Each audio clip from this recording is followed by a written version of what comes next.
In the quiet neighborhood of Opebi, where reputation carried more weight than wealth, the Adeyemi family had built a life of dignity. They were not very rich, but they were respected. Mr. Adeyemi worked as an accountant, his wife was known for her discipline and order, and their home reflected structure and pride. Everything seemed stable until the afternoon their 16-year-old daughter, Sade, fainted at school. The diagnosis that followed shook the family's foundation. She was 3 months pregnant. The news spread quietly but mercilessly. Greetings stopped. Church members whispered. Market women turned their eyes away. Shame settled into the Adeyemi household like a stubborn shadow.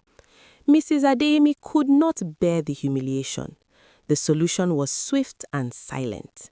Before the sun rose one morning, Sade was sent away to Lagos Island to live with her aunt, Bisi, Mrs. Adeyemi's younger sister who lived alone and had never married. The move was not announced publicly. It was simply done to preserve what was left of the family's name. Bisi did not question the decision. She opened her door and her home without hesitation. She cared for Sade throughout the pregnancy, attended medical appointments with her, cooked for her, and supported her through labor on a stormy night that seemed to mirror the chaos surrounding them. The baby arrived strong and healthy, a beautiful boy. For a brief moment, Sade held him, but the weight of fear and shame overwhelmed her. The child represented not just motherhood, but the mistake that had almost destroyed her family. When Mrs. Adeyemi visited the hospital the next day, a decision was quietly formed.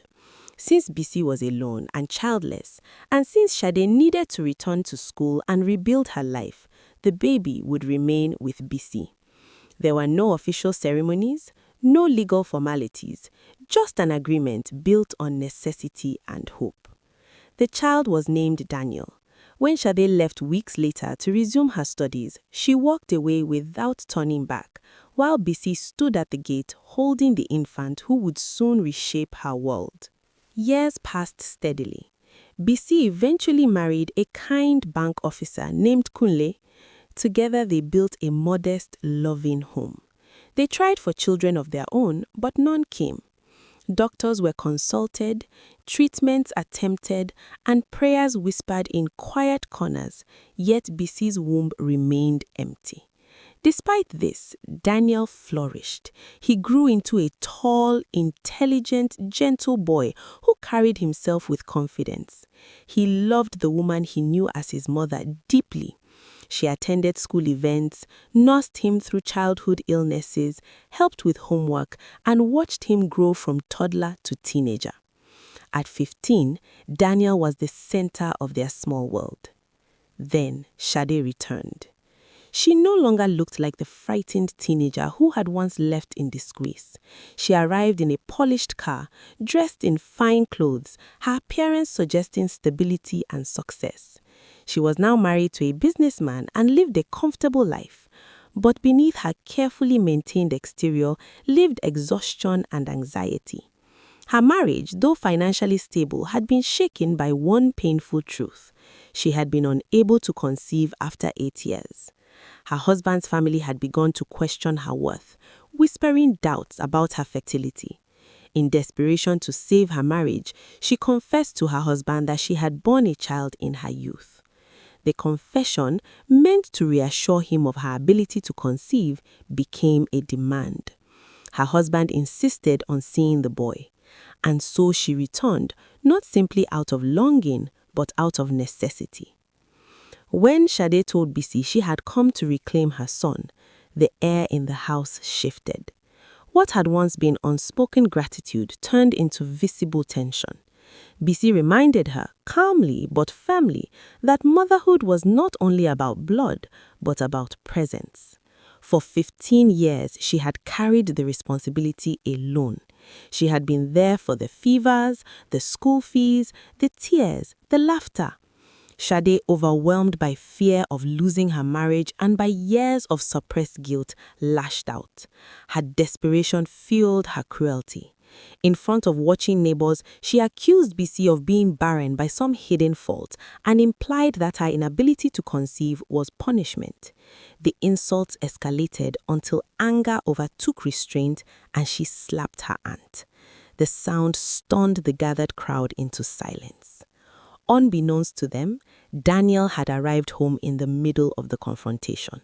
He stood frozen, hearing the words that shattered his understanding of his identity. The truth that had been carefully managed for 15 years now stood exposed. He learned in that painful moment that the woman he had called mother was his aunt, and the woman demanding him was the one who gave him birth. The realization fractured him. One had given him life, the other had given him living. He felt torn between two claims he could not easily measure. Sade, humiliated by her own behavior and terrified of losing everything, broke down before her son. She confessed that her marriage was failing under the weight of childlessness. She needed him, not just emotionally, but as proof, as protection. Bisi watched her niece not as a rival, but as a woman drowning under pressure. That night, after Daniel retreated to his room, Bisi lay awake beside her husband. The pain of betrayal stung, yet beneath it lay understanding. 15 years earlier, Sade had been a frightened child herself. Now she was a woman cornered by expectation and fear. By morning, Bisi's heart had made a decision that cost her deeply.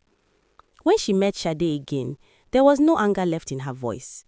Sade, heavy with shame, apologized sincerely for her outburst and cruelty.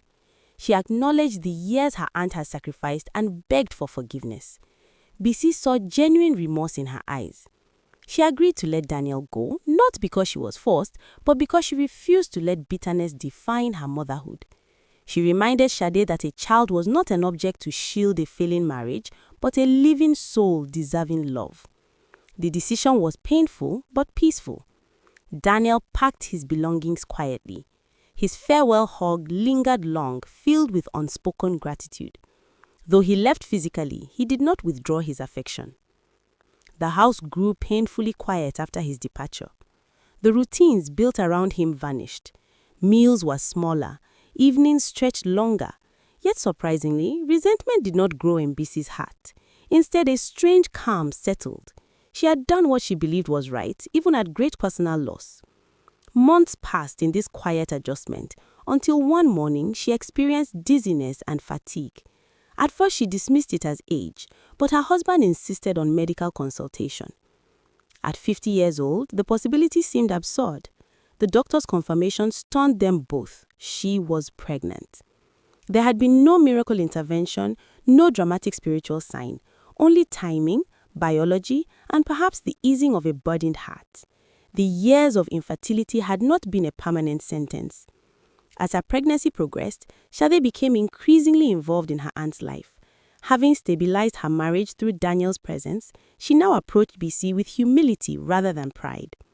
The relationship between them slowly healed. Gratitude replaced rivalry, regret softened into appreciation.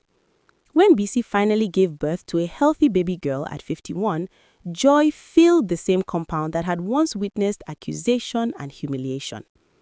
Daniel stood beside the hospital bed, holding his newborn sister with awe. The conflict that once threatened to divide them had instead reshaped their bonds. Sade publicly acknowledged the sacrifice her aunt had made years before. She understood fully, perhaps for the first time, that motherhood was more than biology. Some women give birth. Some women raise children not born from their bodies, but from their decisions.